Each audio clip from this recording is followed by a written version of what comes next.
गुरुर्ब्रह्मा गुरुर्विष्णु गुरुर्देव महेश्वर गुरुरेव परं ब्रह्म तस्मै श्री गुरवे नमः।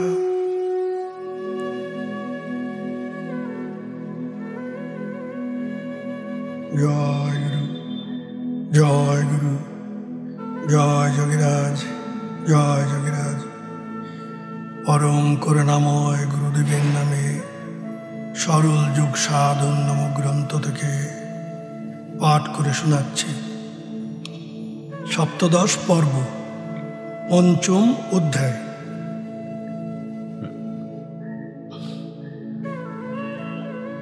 জয় গুরু। অষ্টাঙ্গ যোগের পঞ্চম সাধন প্রত্যাহার। এক্ষণে আমরা ইহার পর্যালোচনা করিব। স্ববিষয় সম্প্রয়োগ চিত্তস্য স্বরূপানুকারঃ ইবেন্দ্রিয়াণং প্রত্যাহারঃ পতঞ্জল যোগ দর্শন। ইন্দ্রিয়গণ অর্থাৎ চক্ষু কর্ণ নাসিকাদি ইহাদের যে স্ব বিষয়ের প্রতি সম্প্রয়োগ অর্থাৎ আসক্তি, ইন্দ্রিয়গণের সেই আসক্তির অভাব হইলে তাহারা চিত্তের অনুরূপ হইয়া থাকে, ইহাকেই প্রত্যাহার সাধন কহে। ইহার বিশেষ বিবরণ এই যে জীব ইন্দ্রিয়গণ স্বভাবত বহির্মুখী, জীব জন্ম জন্মান্তর হইতে নানারূপ সংস্কার অধীন হইয়া তজ্জনিত কর্মসূত্রে আবদ্ধ হইয়া থাকে, সুখ দুঃখ অন্তঃকরণে ভোগ করিয়া থাকে। ইন্দ্রিয়গণের সহিত অন্তঃকরণের প্রগাঢ় সম্বন্ধ আছে এবং অন্তঃকরণের সহিত অহংভিমানী জীবের অনাদিকাল হইতে সম্বন্ধ চলিয়া আসিতেছে। অন্তঃকরণের সহিত জীবের যে সম্বন্ধ তাহা বাসনাময় সূত্রে গ্রথিত, আর চক্ষু কর্ণাদি পঞ্চজ্ঞানেন্দ্রিয় ও হস্তপাদ আদি পঞ্চকর্মেন্দ্রিয়ের সহিত অন্তঃকরণ প্রধানত প্রাণসূত্রে গ্রথিত। তন্নিবন্ধন যোগীগণ প্রাণায়াম সাধন করিয়া ইন্দ্রিয়গণকে আয়ত্ত করিয়া থাকেন। ইন্দ্রিয়গণ স্ব বিষয়ে সতত ধাবিত হয়। প্রাণায়াম অভ্যাস দ্বারা যোগীগণ সেই সকল বিষয় হইতে ইন্দ্রিয়গণকে প্রত্যাবর্তন করিয়া থাকেন, কিন্তু ইন্দ্রিয়গণকে বিষয় হইতে প্রতিনিবৃত্ত করিয়া চিত্তের নিকট অর্পণ বা অনুগত করিতে পারেন না। প্রত্যাহার সাধনা দ্বারা যোগীগণ ইন্দ্রিয় সমূহের নিবৃত্তি চিত্তের নিকট অর্পণ করিতে সমর্থ হয়েন। এইরূপ ইন্দ্রিয়গণকে চিত্তে সন্নিবেশিত করাকে প্রত্যাহার করে। প্রত্যাহার দ্বিবিধ জ্ঞেয় বহিরন্তর প্রভেদত। প্রত্যাহার বহির ও অন্তর্ভেদে দুই প্রকার। প্রথমত ইন্দ্রিয়গণকে বিষয় হইতে নিবৃত্তি করিয়া চিত্তের অনুগত করা, দ্বিতীয়ত চিত্তের বাসনা সকলকে প্রত্যাহার করত অহং অভিমানী জীবাত্মা অনুগত করা। প্রত্যাহারের প্রথম বিভাগটির প্রাণের প্রত্যাহরণ কার্যের সহিত বিশেষভাবে সংযুক্ত আছে, কারণ ইন্দ্রিয়গণ অন্তঃকরণের সহিত প্রাণ সূত্রে গ্রথিত। উত্তম প্রাণায়াম অভ্যাস হইলে ইন্দ্রিয়গণের সহিত সহজেই প্রত্যাহার হইয়া থাকে।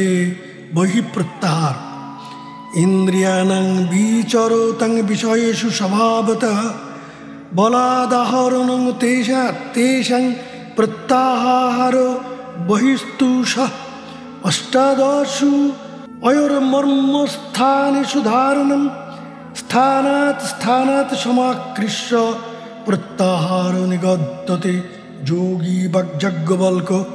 ইন্দ্রিয়গণ স্বভাবত বিষয়ের প্রতি ধাবিত হয়, তাহাদিগকে বলপূর্বক বিষয় হইতে আকর্ষণ করাকে বহিঃপ্রত্যাহার কহে। ইন্দ্রিয়গণকে বলপূর্বক আকর্ষণ করিতে হইলে অবশ্য প্রাণসূত্র ধরিয়া আকর্ষণ করিতে হয়, যেহেতু উহারা প্রাণের দ্বারা চালিত হইয়া স্ব বিষয়ের প্রতি ধাবিত হইয়া থাকে। প্রাণ সহ ইন্দ্রিয়গণকে আকর্ষণ করিয়া শরীরের অষ্টাদশ মর্মস্থানে ধারণ করিতে হয়। এক মর্মস্থান হইতে অপর মর্মস্থানে আনয়ন করিতে হইলে যে আকর্ষণ প্রক্রিয়া, তাহাই প্রত্যাহার। পাদ, অঙ্গুষ্ঠ, গুলব, জঙ্ঘার মধ্যস্থান, উরুদ্বয়ের মধ্যস্থল, গুজ্জমূল, পৃষ্ঠ, দেহমধ্য, লিঙ্গ, নাভি, হৃদয়, কণ্ঠকূপ, তালমূল, নাসামূল, চক্ষুদ্বয়ের মণ্ডল, ভ্রুযুগলের মধ্যদেশে, ললাট, মূর্ধা, এই সমস্তকে মহাপ্রাজ্ঞ যাজ্ঞবল্ক্য ঋষি দেহের মর্মস্থান বলিয়া নির্ণয় করিয়াছেন। স্থানাৎ সমাকৃষ্য প্রত্যাহারং প্রকুর্পিত সর্বে রোগা বিনশ্যন্তি যোগ সিদ্ধতি তস্য বৈ। যোগী যাজ্ঞবল্ক্য এইরূপে এক মর্মস্থান হইতে অপর মর্মস্থানে প্রাণবায়ু আকর্ষণ করত। যিনি ইন্দ্রিয়গণের প্রত্যাহার অভ্যাস করিয়া থাকেন, তাহার সমস্ত রোগ নিবৃত্ত হয় এবং যোগ সিদ্ধি হইয়া থাকে। পূর্বে উল্লেখ করা হইয়াছে যে বৃত্তি ভেদে প্রাণ 10 বিধ, প্রাণ, অপান, সমান, উদান, ব্যান, কৃকর, দেবদত্ত, ধনঞ্জয়, নাগকর্ম, এবং তাহারা দেহ মধ্যে পৃথক পৃথক কার্যে নিযুক্ত রহিয়া আছে। প্রত্যাহার সাধনা করিলে প্রাণের 10 বিধ বৃত্তি যোগী নিজ আয়ত্ত করিতে পারেন। ভগবান শ্রীকৃষ্ণ অর্জুনকে উপদেশ দিয়াছিলেন, সর্বকর্মণি ইন্দ্রিয় কর্মণি প্রাণ কর্মাণি চাপরে আত্মসংযম যোগাগ্নৌ জুহতি জ্ঞান দ্বীপীয়তে। শ্রীমদ্ ভগবদ্ গীতা। যোগীগণ চক্ষু, কর্ণ, জিহ্বাদি ও হস্তপাদাদি 10 ইন্দ্রিয়ের দর্শন, শ্রবণ, রসনাদি ও আস্বাদন প্রদান, গমনাগমন কার্য, সকল প্রাণের রেচক পূরক কার্য এবং অন্যান্য অপান সমানাদি বায়ুর কার্যসমূহ জ্ঞান দীপিত অর্থাৎ জ্ঞান দ্বারা আত্মসংযম রূপ যোগাগ্নিতে হোম করিয়া থাকেন। ইহার তাৎপর্য এই যে আত্মজ্ঞান প্রকাশের জন্য অর্থাৎ আত্মজ্ঞান লাভ করিবার নিমিত্ত যোগী নিজ ইন্দ্রিয়গণ প্রাণকে 10 বিধ বৃত্তিসহ সংযম পূর্বক যোগাগ্নিতে লয় করিয়া থাকেন। বহি প্রত্যাহারের সহিত উত্তম প্রাণায়ামের বিশেষ রূপে ঘনিষ্ঠ সম্বন্ধ রহিয়া আছে, যথা কনিষ্ঠ, মধ্যম, উৎকৃষ্টই, পুচ্ছদ্বর্ণ বিধারণৈ উপদেশ ক্রমভ্যাসস্তৈর্বহি প্রাণ নিরোধনৈ কিঞ্চিৎ সম্যং সমালভ্য নশোরন্ত গতির্ভবেৎ প্রাণস্য নাসিকাত ন বহিরঙ্গুলি চতুষ্টয়াৎ সাধকং প্রাপয়ত্যেষ প্রত্যাহার উপযোগিনম ভূমিকাং সুস্থির প্রাণ যত্র প্রত্যাহৃতি সুখাৎ। যোগ সিন্ধু। যোগ সিদ্ধ গুরুর উপদেশ অনুসারে অদম, মধ্যম ও উত্তম প্রাণায়াম ক্রমিক অভ্যাস দ্বারা পূরক রেচক বৃত্তাত্মক প্রাণের বহির্গতি কিঞ্চিৎ সাম্য হইলে ধীরে ধীরে তাহার গতি নাসাভ্যন্তর হইয়া থাকে। যখন প্রাণবায়ুর গতি উত্তম প্রাণায়ামের অভ্যাস বলে নাসাপুটদ্বয়ের বহির্দশে 4 আঙ্গুলি পরিমিত অন্তর্গত আকাশের অন্তর্বর্তী প্রবাহিত হয়, তৎকালে সাধক প্রত্যাহার সাধন উপযোগী অবস্থা প্রাপ্ত হয়েন। এইরূপ ভূমিকায় ইষ্টমন্ত্র পূরক কুম্ভক ও রেচকাত্মক সহিত প্রাণায়ামের সুস্থির অবস্থা, যে অবস্থায় প্রত্যাহার সুখপূর্বক সাধন হইয়া থাকে, এই প্রত্যাহার ক্রিয়ার ভূমিকায় কৈবল্য প্রাপ্তির সোপানে রেচক পূরক বর্জিত বিনা প্রযত্নে সুষুম্না পথে বায়ু ধারণের কারণভূত কেবল কুম্ভকের প্রথম ভূমিকা বলিয়া সিদ্ধ যোগীগণ এইরূপ নির্দেশ করিয়াছেন। প্রত্যাহার রতানস্তু নারায়ণং চিত্তবৃত্তায় বহির্জগৎ পরিত্যাজ্য তত্তিন্দ্রিতা ইব সংস্থিতা অপান প্রাণ বৃত্তিশ্চ পরিত্যাজ্যেন্দু ভাস্করৌ কুর্বানন্তর্মুখিং বৃত্তিপূর শূন্যং প্রকাশয়েৎ এতদ্দেব মহাশূন্যং সুষুম্নায়ং স্বরূপকং ঊর্ধ্বম ঊর্ধ্ব প্রিগতীনাঞ্চ মুক্তিদারং বিদুর্বুধা অবিদ্যায়া সমুৎপন্না প্রক্ষীণা বাসনা যদা প্রত্যাহারেণ তদ্দারং ভবেদ ঘাটিতং তদা তত্র মায়া ত্রিবলাকার কুণ্ডলিনী স্বয়ম্ভুবং বেষ্টয়ন্তি জীব চৈতন্যরূপিণীম তাপত্রয়ে স্থাপয়িতা সংসারে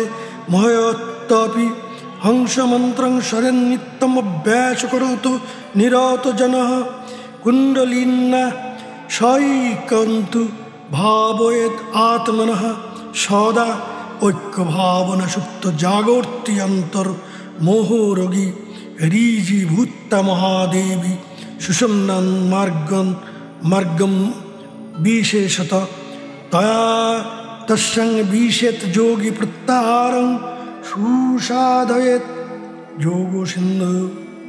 অর্থাৎ প্রত্যাহার অভ্যাসী যোগীর চিত্তবৃত্তি বাহ্য জগতের বিষয় সকল পরিত্যাগ করত তন্দ্রাভিভূতর ন্যায় অবস্থান করে এবং অপান ও প্রাণ ইরা ও পিঙ্গলা নারী প্রত্যাহার করিয়া অন্তর্মুখী বৃত্তিতে সম্মুখে এক শূন্য ভাব প্রকাশ করিয়া থাকে। সেই মহাশূন্য সুষুম্না স্বরূপ বুধগণ যাহার গতিকে ঊর্ধ্বগামী মুখ্যের দ্বার বলে উল্লেখ করিয়াছেন, অবিদ্যা হইতে উৎপন্ন নশ্বর বাসনা সকল যখন ক্ষীণ হইয়া যায় তখন প্রত্যাহার অভ্যাস দ্বারা এই দ্বার ক্রমশ উদ্ঘাটিত হইয়া থাকে। এই দ্বারে মহামায়া চৈতন্য স্বরূপ স্বয়ম্ভুলিঙ্গকে 3.5 পাকে বেষ্টন করিয়া কুণ্ডলিনী রূপে বিরাজ করিতেছেন এবং জীবগণকে সংসারে ত্রিতাপে সতত তাপিত করিয়া মোহিত করিতেছেন। অভ্যাসে নিরত সাধক হংস মন্ত্র নিত্য স্মরণ করিয়া নিজ আত্মাকে কুণ্ডলিনীর সহিত সদা ঐক্য ভাবনা করেন। সেই ঐক্য ভাবনা দ্বারা সুষুপ্তা প্রসুপ্তা মহা ঊরগী অর্থাৎ কুণ্ডলিনী জাগ্রত হইয়া তাহার কুণ্ডলাকৃতি ত্যাগ করিয়া সরলভাবে সুষুম্না পথে মহাদেবী প্রবেশ করিয়া থাকেন। এইরূপ মহাশক্তি কুণ্ডলিনী সুষুম্না পথে প্রবেশ করিতে আরম্ভ করিলে যোগী সুন্দরভাবে প্রত্যাহার সাধনা করিয়া থাকেন। পার্বতী মহাদেবকে জিজ্ঞাসা করিলেন, দেব দেব মহাদেব সর্বসংসার তারক কিং নরানং পরং মিত্রং সর্বকার্য সার্থক সাধনার্থম ভবন বিজয় সরোদয়। হে দেবদেব মহাদেব সংসার সাগর তারক, যাহার দ্বারা সকল কার্য সাধন হয়, মনুষ্যদিগের এরূপ পরম মিত্র কি আছে, কৃপা করিয়া তাহা বলুন। উত্তরে স্বয়ং মহাদেব উবাচ, প্রাণেব পরং মিত্রং প্রাণেব পরো সখা প্রাণতুল্য পরো বন্ধুর্নাস্তি নাস্তি বরাননে পবন বিজয় সরোদয়। মহাদেব বলিলেন, হে বরাননে, প্রাণী মনুষ্যগণের পরম বন্ধু, প্রাণী শ্রেষ্ঠ সখা, জগতে প্রাণ অপেক্ষা পরম মিত্র আর কেহ নাই। কথং প্রাণস্থিত বায়ুর্দেহে কিং প্রাণরূপকম তত্তেষু সঞ্চারিত প্রাণ জায়তে যোগিবি কথং পবন বিজয় সরোদয়। পুনরায় পার্বতী জিজ্ঞাসা করিলেন, কি রূপে প্রাণবায়ু দেহে রহিয়াছে, কি রূপে শরীর প্রাণময় হইয়াছে, কি রূপে প্রাণবায়ু পঞ্চতত্ত্বে সঞ্চারিত হয়, এবং এই সকল বিষয় যোগীগণ কি উপায়ে পরিজ্ঞাত হইতে পারেন। কানগর মধ্যে তু মারুত ক্ষিতি পালক ভোজনে বচনে চৈব গতিরষ্টাদশ আঙ্গুলা প্রবেশে 10 বিপ্রক্তা নির্গমে 12 আঙ্গুলা প্রাণস্রোত গতির দেবী স্বভাবাৎ 12 আঙ্গুলা গমনে 24 নেত্র বেদস্তু দেব ধাবনে মৈথুনে 65 চ শয়নে শতাঙ্গুলা। পবন বিজয় সরোদয়। পার্বতীর প্রশ্নের উত্তরে মহাদেব বলিতেছেন, শরীর রূপে নগর মধ্যে প্রাণ রাজার ন্যায় বিরাজিত রহিয়াছেন। ভোজন ও বাক্যালাপে শ্বাসের বহির্দেশে অষ্টাদশ আঙ্গুলি পরিমিত গতি হইয়া থাকে। নাসারন্ধ্রের মধ্যে শ্বাস প্রবেশকালে 10 আঙ্গুল পরিমিত এবং নাসাপুট আশ্রয় করিয়া শরীর অভ্যন্তর হইতে নির্গত হইবার সময়ে 12 আঙ্গুলি পরিমিত গতি হইয়া থাকে। এই 12 আঙ্গুলি পরিমিত গতি স্বাভাবিক গমনে 24 অর্থাৎ 24 আঙ্গুলি, ধারণে দ্বিচত্বরঙ্গসাৎ অর্থাৎ 42 আঙ্গুলি পরিমিত, মৈথুনে পঞ্চষষ্ঠী 65 আঙ্গুলি এবং শয়নে 100 আঙ্গুলি পরিমিত প্রাণের বহির্গতি হইয়া থাকে। একাঙ্গুল ক্রীতে নূনে প্রাণে নিষ্কামতা আনন্দস্তু দ্বিতীয় শ্বেত কবিত্ব শক্তি তৃতীয়কে বাচ সিদ্ধ চতুর্থে দূরদৃষ্টিস্তু পঞ্চমে ষষ্ঠে আকাশগমনং চণ্ডবেগশ্চ সপ্তমে অষ্টমে সিদ্ধয়শ্চষ্টৌ নবমে নিধয়োন্নব্য দশমে দশমূর্তিশ্চ ছায়ানাশ দশৈককে দ্বাদশে হংসশ্চারশ্চ গঙ্গামৃতরসং পিবেত নানখাগ্রে প্রাণপূর্ণিকস্য ভক্ষঞ্চ ভোজনম। পবন বিজয় সরোদয় মহাদেব আরও বলিলেন, মনুষ্যের স্বাভাবিক শ্বাস দ্বাদশ আঙ্গুল পরিমিত হইয়া থাকে। যে ব্যক্তি যোগ অভ্যাস বলে ওই 12 আঙ্গুল পরিমিত শ্বাস প্রবাহকে অহরাত্রে 1 আঙ্গুল কমাইতে পারেন, অর্থাৎ 1 আঙ্গুল শ্বাস প্রত্যাহার করিয়া 11 আঙ্গুল শ্বাস গ্রহণ করেন, তাহার হৃদয়ে নিষ্কাম ধর্মের সঞ্চার হয়। ওইরূপে 2 আঙ্গুল শ্বাস প্রত্যাহার করিয়া 10 আঙ্গুল শ্বাস গ্রহণ করত শরীর ধারণ করিতে পারিলে হৃদয়ে সতত পরম আনন্দয় অনুভব হয়। 3 আঙ্গুলি প্রত্যাহার করিয়া 9 আঙ্গুলি মাত্র শ্বাস বহির্দেশে প্রবাহিত হইলে অনায়াসে মহাকবিত্ব শক্তি লাভ হয়। 4 আঙ্গুলি শ্বাস প্রত্যাহরণ করিতে বাঘ সিদ্ধ হইয়া থাকে। 5ম আঙ্গুল শ্বাসের প্রত্যাহারে সুদূরদর্শন শক্তি জন্মে। 6 আঙ্গুল প্রত্যাহারে 6 আঙ্গুল পরিমিত প্রাণের গতি বহির্দেশে প্রবাহিত হইলে শরীর অত্যন্ত লঘু হইয়া শূন্যোত্থিত হইয়া থাকে। 7 আঙ্গুল শ্বাসের প্রত্যাহারে অত্যন্ত দ্রুত গতি লাভ হয়।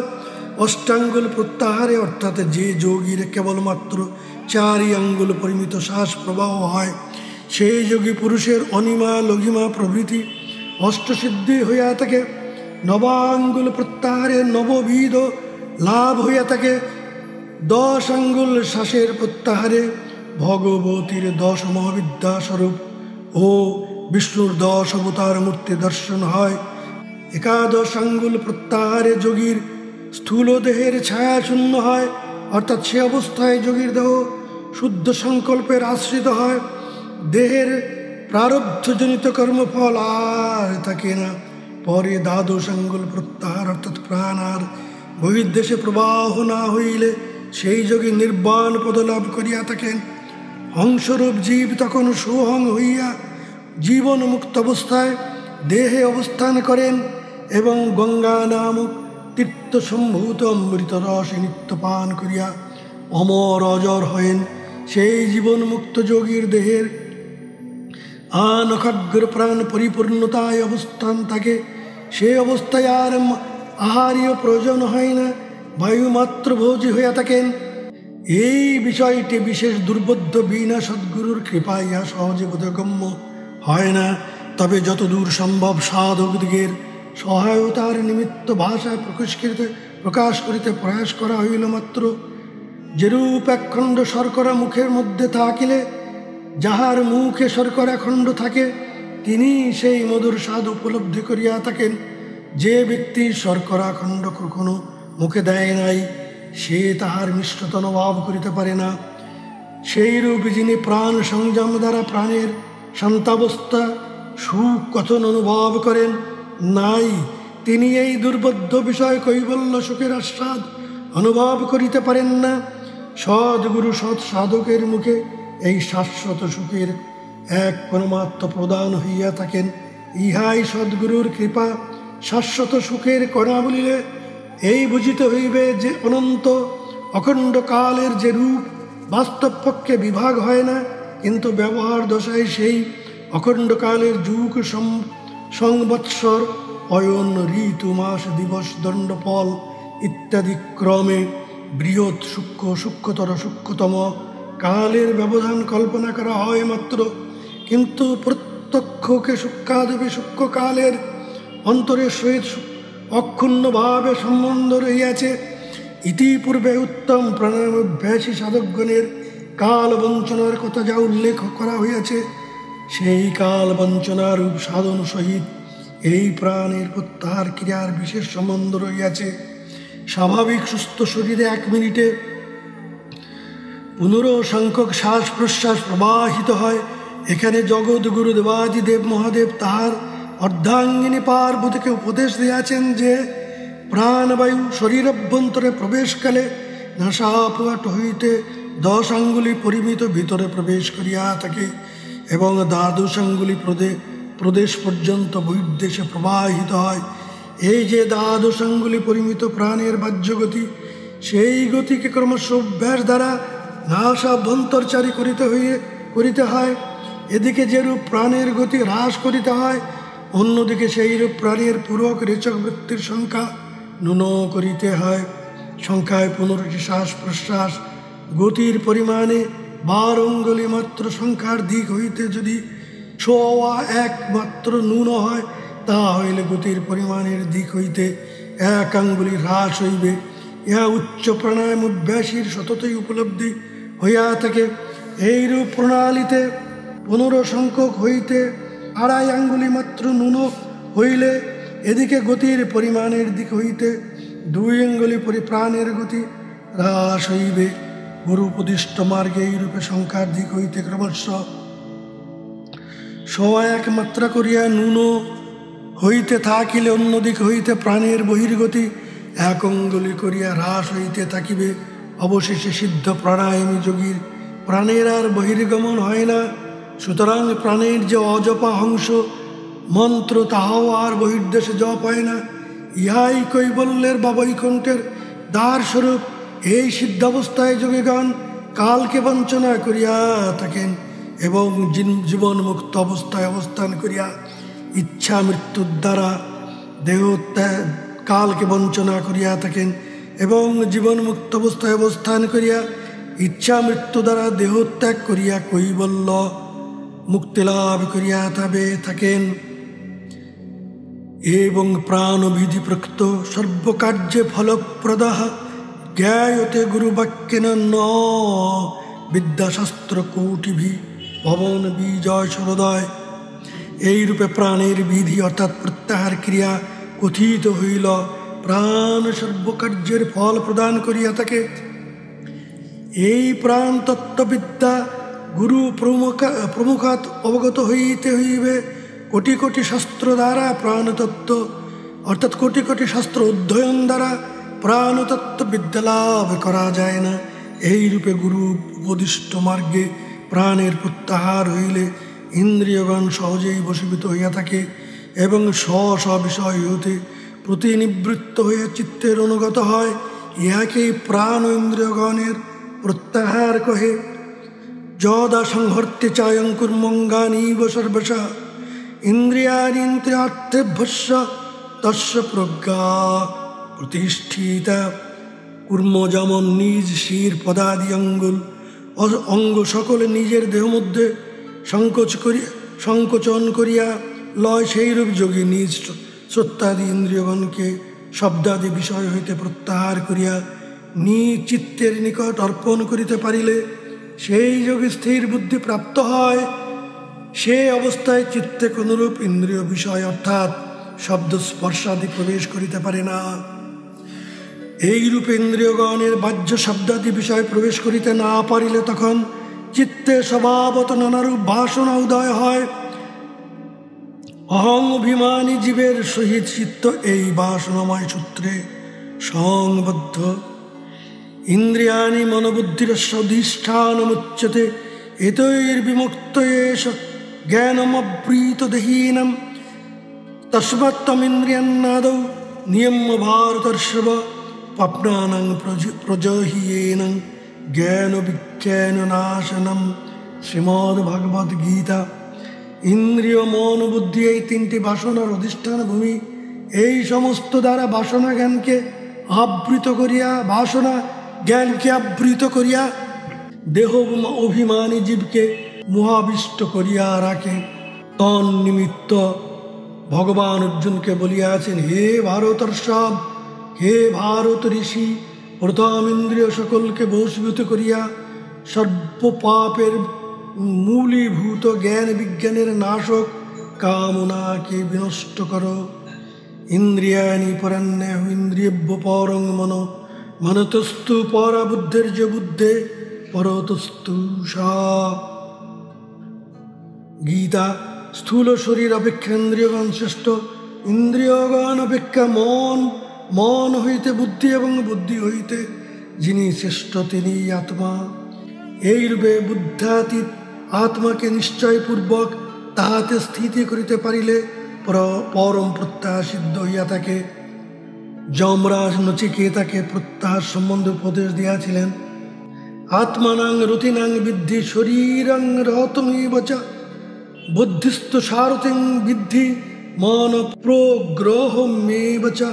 ইন্দ্রিয়াণি হয়ান্যাহু বিষয়াংস্তেষু গোচরন, আত্মেন্দ্রিয় মনোযুক্তং ভোক্তে ইত্যাহুর্মনীষীণঃ। কঠোপনিষদ। দেহ বা অভিমানী জীবাত্মাকে রথি এবং শরীরকে রথ বলিয়া জানিবে, বুদ্ধিকে সারথি এবং সংকল্প বিকল্পাত্মক মনকে প্রগ্রহ অর্থাৎ লাগাম বলিয়া জানিবে। ইন্দ্রিয়গণ এই শরীর রূপী রথের অশ্ব সকল শব্দ স্পর্শ ইত্যাদি বিষয় সমূহকে অশ্বরূপে পরিকল্পিত ইন্দ্রিয়গণের গোচর অর্থাৎ বিচরণ পথ বলিয়া জানিবে। মনীষীগণ শরীর ইন্দ্রিয় মন সমন্বিত আত্মাকে ভোক্তা বলিয়া নির্দেশ করিয়াছেন, অর্থাৎ শরীর রূপ রথে জীবাত্মা রথি স্বরূপে অবস্থান করিতেছেন। বুদ্ধি সারথি হইয়া দশেন্দ্রিয় রূপ অশ্বগণকে মন রূপ প্রগ্রহে সংযুক্ত করিয়া ইন্দ্রগণের শব্দ স্পর্শরূপ রসগন্ধাদি বিষয়স্বরূপ মার্গে রথকে চালিত করিতেছেন। যেরূপ রথি সারথি প্রগ্রহ অশ্ব ইহাদের সংযোগে রথ চালিত হয় এবং রথি আমার রথে আহরণ করিয়া গমন করিতেছি এইরূপ অভিমান করেন, তদ্রূপ জীবাত্মা বুদ্ধি মন ইন্দ্রিয় ইহাদের সংযোগে আমার শরীর আমার সারথি অশ্বাদিও আমি শ্রবণ করিতেছি দর্শন করিতেছি এইরূপ অভিমানী হইয়া থাকেন। তস্ত্র বিজ্ঞানবান ভবতি অযুক্তেন মনুষা সদা, তস্যেন্দ্রিয়াণি অবশ্যানি দৃষ্টস্য ইব সারথে। যস্তু বিজ্ঞানবান ভবতি যুক্তেন মনুষা সদা, তস্যেন্দ্রিয়াণি অবশ্যানি সদ অশ্য ইব সারথে। কঠোপনিষদ। অভিজ্ঞ সারথি যেরূপ দুষ্টস্বগণকে নিজ বশে আনয়ন করিতে সমর্থ হয় না, সেইরূপ অবিবেকী পুরুষ অযুক্ত মনের দ্বারা ইন্দ্রিয়গণকে নিজ বশে আনয়ন করিতে সমর্থ হয়েন না। কিন্তু বিজ্ঞ এবং অশ্বচালনের সম্যক প্রকার পটু সারথি যেরূপ অশ্বগণকে নিজ আয়ত্ত করিয়া রাখে, সেইরূপ নিত্যা বিবেকী মনুষ্য মন সংযত করিয়া ইন্দ্রিয়গণকে বশীভূত করিয়া সন্মার্গে নিযুক্ত করেন। যস্ত বিজ্ঞানবান ভবতি অন্যমনস্কম সদা অশুচি ন স তৎপদমপ্নোতি সংসার অধিগচ্ছতি। কঠোপনিষদ। যে সাধক অভিজ্ঞ একাগ্রতা শূন্য এবং সদা অশুচি, সে তৎপদ প্রতিপাদ্য ব্রহ্ম পদ লাভ করিতে সমর্থ হয় না, সে বারংবার সংসারাভিমুখেই গমন করেন।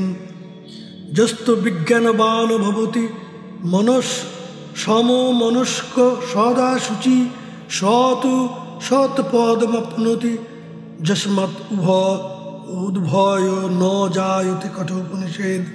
যিনি বিবেকী বিজ্ঞ সংযমী চিত্ত ও সদা শুচি তিনি তৎপদ প্রতিপাদ্য ব্রহ্মপদ লাভ করিয়া থাকেন। যে পদ প্রাপ্ত হইলে আর তাহাকে সংসার চক্রে পরিভ্রমণ করিতে হয় না। শ্বাসসূত্র সমপতেন্দ্রিয় লয় সংকুলম ত্রোটয়িত্তা মনোজালং জীব সংজায়তে সুখী অন্য মনস্কণ্ড। মনরূপ জাল প্রাণীগণের শ্বাসসূত্রে গ্রথিত এবং ইন্দ্রিয় গ্রন্থিতে সমাকুল। সেই জাল ছিন্ন হইলে জীব পরম সুখী হইয়া থাকে। ইহাতেই বিশেষ রূপে জ্ঞাত হইতে পারা যায় যে জীবের বাসনা শ্বাস প্রশ্বাস ও ইন্দ্রিয়গণ বন্ধনের কারণ। ইহারা বশ্যতাপূর্ণ না হইলে জীবের মুক্তি লাভ হয় না। সদ্গুরু কর্তৃক উপদিষ্ট হইয়া যম নিয়ম প্রাণায়ামাদির অভ্যাস করিয়া মানসিক প্রত্যাহার অভ্যাস করিতে হয়। মানসিক প্রত্যাহার বিষয়টি রাজযোগের প্রধান অঙ্গ। মানসিক প্রত্যাহার দেহিনাং নিত্য কর্মাণি যানি প্রকৃতানি শাস্ত্রত তেষাম আত্মন্যূনষ্টাং অষ্টানং মনসা যদ বহির্বীনা তমোপন্তর মধ্যে বাহ্য প্রত্যাহারং বিদুর্বরং বাসনাত্যাগ রূপাবব পন্ত প্রত্যারীতির ভবেত। দেহি দিগের অর্থাৎ এই শরীরে ইন্দ্রিয় মন ও বুদ্ধাদির কার্যের অভিমানী জীবাত্মাগণের অর্থাৎ রতিগণের শাস্ত্রোক্ত যে সকল সন্ধ্যা পূজা জপ হোম ইত্যাদি নিত্যকর্ম করিবার বিধান আছে, সেই সকল নিত্যকর্ম সম্পাদনের জন্য কোনরূপ বাহ্য বিষয় গ্রহণ না করিয়া কেবল অন্তঃকরণের দ্বারা নিজ আত্মাতে অনুষ্ঠান করাকে সুখকর অন্তর প্রত্যাহার বুধগণ এইরূপ বলিয়া থাকেন, কিংবা বাসনার ত্যাগরূপ অন্তর প্রত্যাহার হইয়া থাকে। পূর্বে উল্লেখ করা হয়েছে যে প্রাণ ও মন ইহাদের পরস্পর বিশেষ ঘনিষ্ঠ সম্বন্ধ আছে। প্রাণ স্থির হইলে মন স্থির হয় এবং মন স্থির হইলে প্রাণ স্থির হইয়া থাকে। মানসিক প্রত্যাহারে প্রাণের ধীরে ধীরে প্রত্যাহার হইয়া থাকে এবং তৎসঙ্গে ইন্দ্রিয়গণ বশীভূত হয়। মানসিক প্রত্যাহার কিভাবে সাধন করিতে হয় তাহা শ্রবণ করো। মনে করুন আপনি পদ্মাসনে স্থিরভাবে উপবেশন করিয়া নিজ ইষ্টমন্ত্র মনে মনে জপ করিতেছেন। কিছুক্ষণ একাগ্র মনে জপ করিতে করিতে মন জপ্য বিষয় ত্যাগ করিয়া অনিত্য বিষয় চিন্তামগ্ন হইল। তখন আর জপ্য বিষয় স্মরণ থাকে না, কেবল বিষয় চিন্তা করিয়া হঠাৎ মনে হয় যে এ কি হইল, আমি ইষ্ট চিন্তা ত্যাগ করিয়া বিষয় চিন্তা করিতেছি। যখনই আমি বিষয় চিন্তা করিতেছি মনে উদয় হয়, তখনই মন পুনরায় মন্ত্র জপে নিমগ্ন হইতে আরম্ভ করে। এই যে বিষয় চিন্তা হইতে বিবেক বুদ্ধি দ্বারা মনকে প্রত্যাহার করিয়া পুনরায় জপ্য বিষয় স্থির করা হয়, ইহাকে মানসিক প্রত্যাহার কহে। আর একটি বিষয় স্থলে লক্ষ্য করা প্রয়োজন। মন চিন্তা ত্যাগ করিয়া বিষয় চিন্তায় রত হওয়ার বিষয়টি তখন লক্ষ্য হয়। পরে যখন বিষয় চিন্তামগ্ন হইয়া কিছু সময় অতিবাহিত হয়, তখন মনে উপলব্ধি হয় যে মন্ত্র চিন্তা ত্যাগ করিয়া বিষয় চিন্তায় লিপ্ত আছি, এবং তখন তাহা হইতে মন প্রত্যাবর্তন করে। যে সময় মন মন্ত্র ত্যাগ করিয়া বিষয়ে লিপ্ত হয়, সেই সময়ে সাধকের উপলব্ধি হওয়া উচিত যে মন জপ ত্যাগ করিয়া বিষয় চিন্তায় যাইতেছে। এইরূপ উপলব্ধিকে বিবেকী বুদ্ধি কহে। এক সম্প্রকার বারংবার চিত্তকে বিষয় চিন্তা হইতে বিবেক বুদ্ধি দ্বারা প্রত্যাহার করিতে পারিলে ক্রমশ মনের একাগ্রতা হইয়া থাকে। তখন মন সহজেই বশীভূত হইতে থাকে এবং ইষ্টমন্ত্র চিন্তা ত্যাগের পূর্বেই মনের চৈতন্য হইতে থাকে। তখন আর মন বিবেক বুদ্ধিকে ফাঁকি দিয়া বিষয়ের প্রতি ধাবিত হইতে পারে না।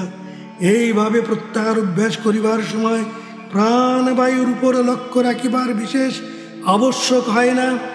তবে এই প্রকার রাজযোগুক্ত প্রত্যাহার অভ্যাসের পূর্বে যদি প্রাণায়াম সাধন হয়, তা হইলে মনের বিশেষ চাঞ্চল্য ভাব থাকে না।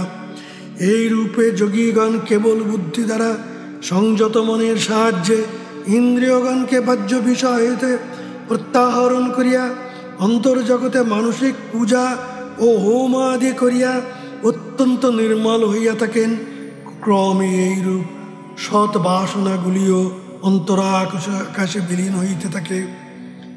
এই অবস্থায় যোগীগণ নিজ আত্মাতে জগতে সমস্ত বিষয় অবলোকন করিয়া থাকেন। জয় গুরু, জয় গুরু, জয় যোগীরাজ, জয়।